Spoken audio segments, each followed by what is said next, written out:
Yogananda. And today we're going to do start with chapter 13. Here we go. Chapter 13, The Sleepless Saint. Please permit me to go to the Himalayas. I hope in unbroken solitude to achieve continuous divine communion. I actually once addressed these ungrateful words to my master. Seized by one of the unpredictable delusions that occasionally assail the devotee, I felt a growing impatience with hermitage duties and college studies. A feebly extenuating circumstance is that my proposal was made when I had known Sri Yukteswar for only 6 months. Not only had I fully surveyed his not yet had I fully surveyed his towering stature. Many hillmen live in the Himalayas, yet possess no God perception. My guru's answer came slowly and simply. Wisdom is better sought from a man of realization than from an inert mountain. Ignoring master's plain hints that he and not a hill was my teacher, I repeated my plea.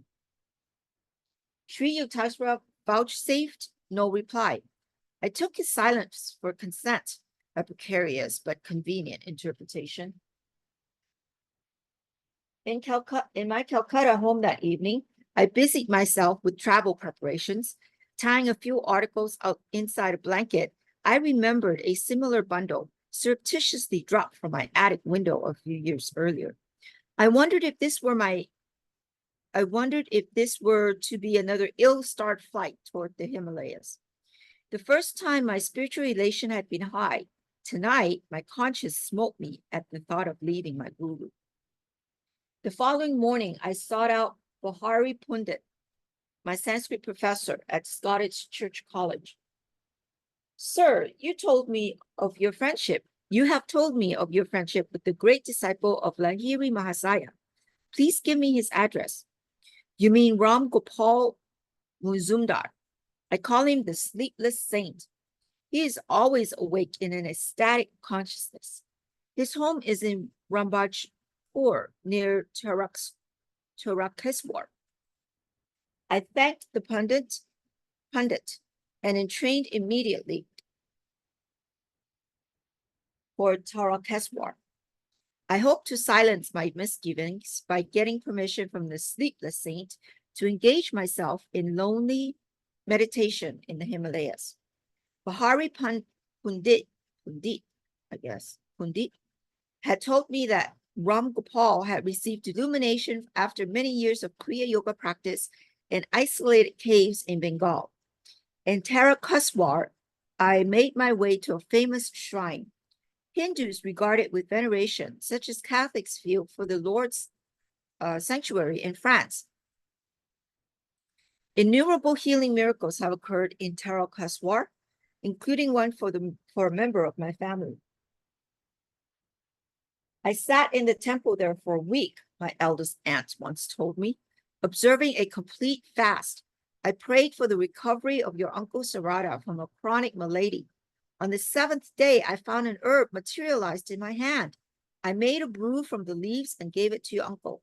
His disease vanished at once and has never reappeared.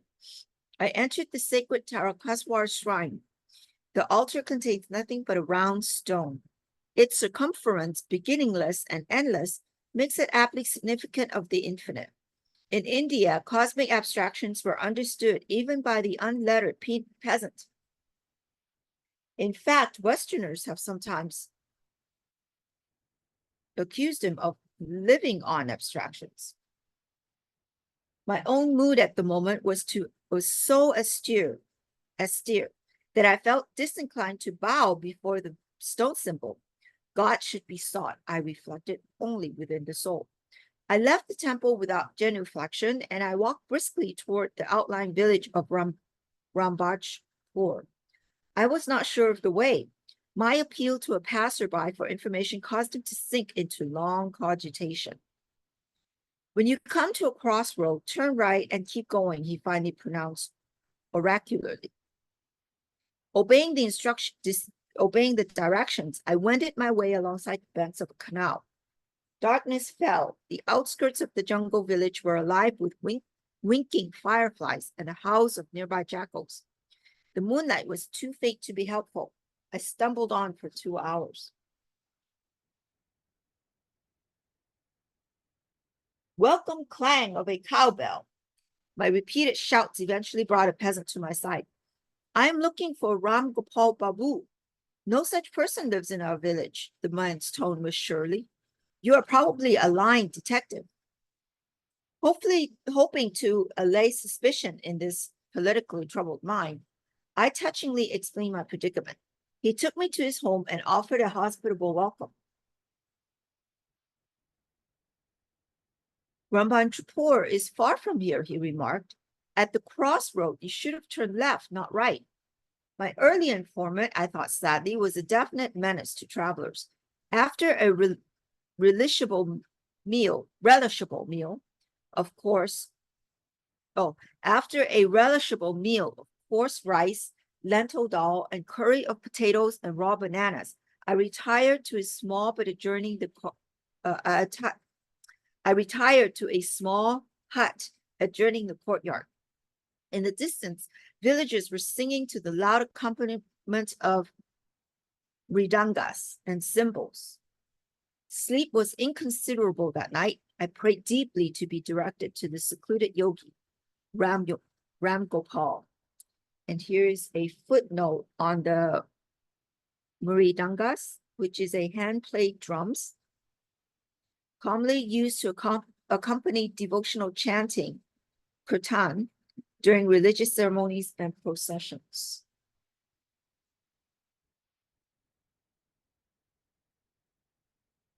As the first streaks of dawn penetrated the fissures of my hut, I set out for Rambajpur. Crossing rough paddy fields, I trudged over sickled stumps of the prickly plant and around mounds of dried clay, and occasionally met peasant would inform me invariably that my destination was only a crochet, 2 miles. In 6 hours, the sun traveled victoriously from horizon to meridian, but I began to feel that I would ever be distant from Rambajpur by 1 crochet. At mid-afternoon, my world was still an endless paddy field. Heat pouring from the inescapable sky was bringing me to near collapse. I saw a man approaching me at a leisurely pace. I hardly dared utter my usual question, lest it summoned the monotonous just a crochet. The stranger halted beside me. Short and slight, he was physically unimpressive, save for an extraordinary pair of piercing dark eyes. I was planning to leave Rambajpur, but your purpose was good, so I awaited you. He shook his finger in my astounded face. Aren't you clever to think that unannounced you would pounce on me? That Professor Bahari had no right to give you my address? Considering that introduction of myself would be mere verbosity in the presence of this master, I stood speechless, somewhat hurt at my reception. His next remark was aptly put. Tell me, where do you think God is? Why, he is within me and everywhere. I doubtless looked as bewildered as I felt. All pervading, huh? The saint chuckled. Then why, young sir, did you fail to bow before the infinite in the stone symbol at the Tarakaswar temple yesterday? Here's a footnote. A man who bows down to nothing can never bear the burden of himself. Dostoevsky, The Possessed.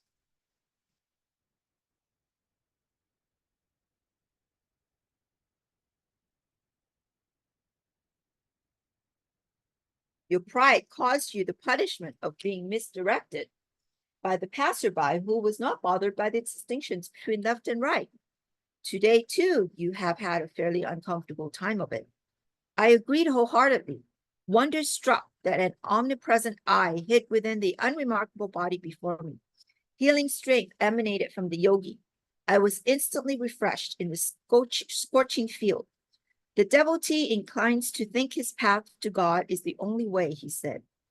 Yoga, through which divinity is found within, is doubtless the highest road, as Lahiri Mahasara has told us. But discovering the Lord within, we soon perceive him without. Holy shrines in Tarakaswar and elsewhere are rightly venerated as nuclear centers of spiritual power. The saint's censorious attitude vanished. His eyes became compassionately soft. He patted my shoulder. Young Yogi, I see you are running away from your master. He has everything you need. You should return to him, he added. Mountains cannot be your guru. The same thought that Sri Yukteswar had expressed 2 days earlier. Masters are under no cosmic compulsion to live on mountains only. My companion glanced at me quizzically. The Himalayas in India and Tibet have no monopoly on saints. What one does not trouble to find within will not be discovered by transporting the body hither and yon. As soon as the devotee is willing to go even to the ends of the earth for spiritual enlightenment, his guru appears nearby. I silently agreed, recalling my prayer in the Benares hermitage, followed by the meeting with Sri Yukteswar in a crowded lane. Are you able to have a little room where you can close the door and be alone? Yes, I reflected that this saint descended from the general to the particular with disconcerting speed. That is your cave. The yogi bestowed on me a gaze of illumination which I have never forgotten. That is your sacred mountain. That is where you will find the kingdom of God.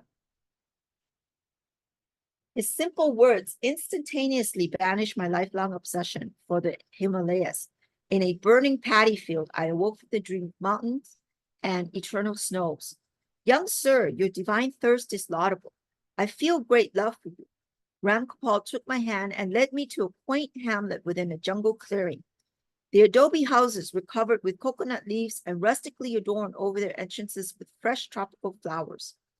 The saint seated me on the umbrageous bamboo platform of his small cottage.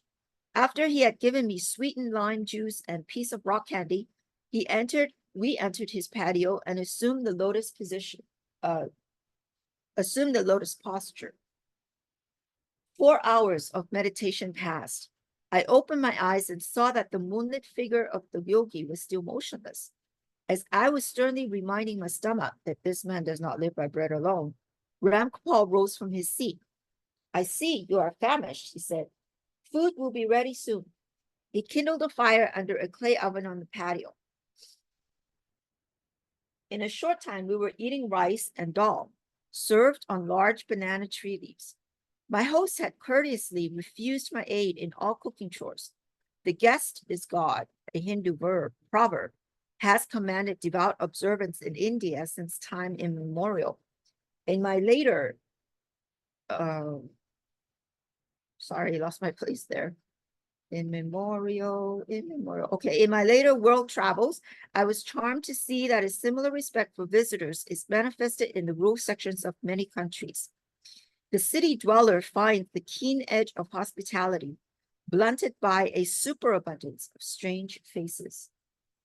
The marts of men seemed almost unimaginably remote as I squatted by the yogi in the isolation of the tiny jungle village.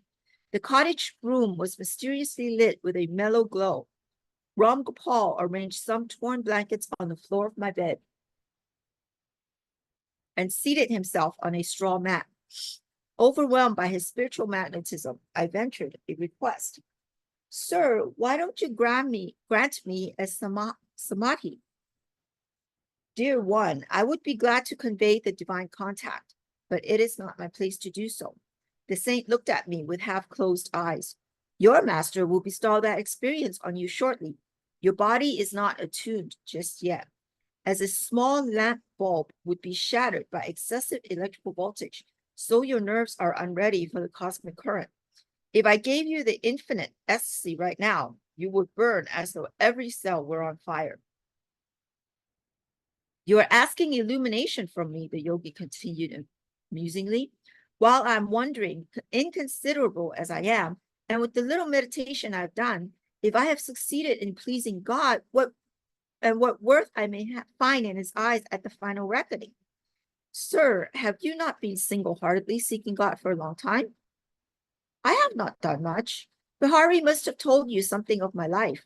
For 20 years, I occupied a secret grotto, meditating 18 hours a day. Then I moved to a more inaccessible cave and stayed there for 25 years, remaining in yoga union for 20 hours daily. I did not need sleep, for I was ever with God. My body was more rested by the complete calmness of superconsciousness than it could have been by the imperfect peace of the ordinary subconscious state.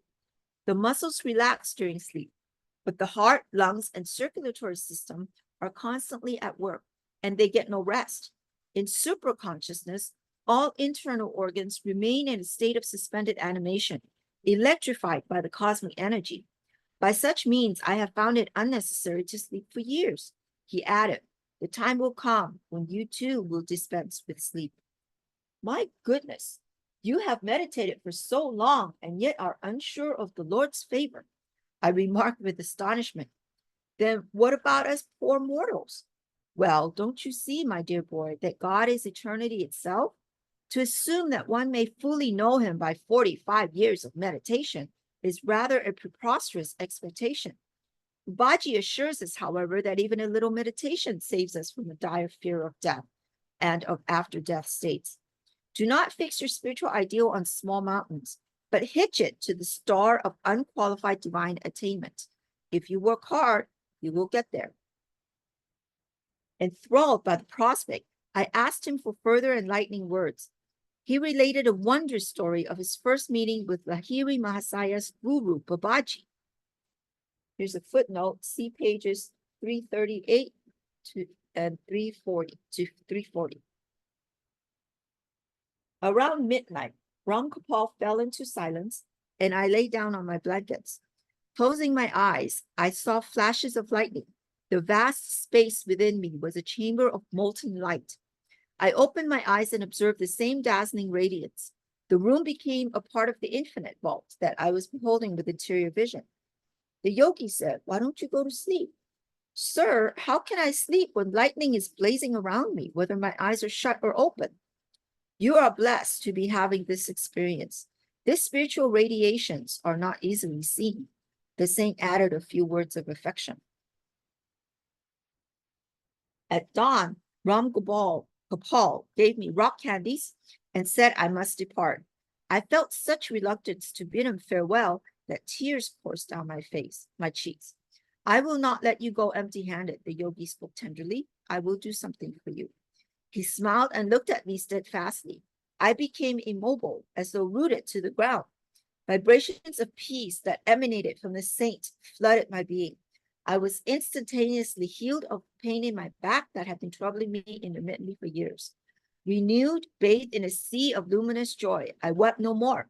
After touching Ram Gopal's feet, I entered the jungle. I made my way through its tropical tangle and over many paddy fields until I reached Tarakaswar. There I made a second pilgrimage to the famous shrine and prostrated myself fully before the altar. The round stone enlarged before my inner vision until it became the cosmical spheres, ring within ring, zone after zone, all dowered with divinity.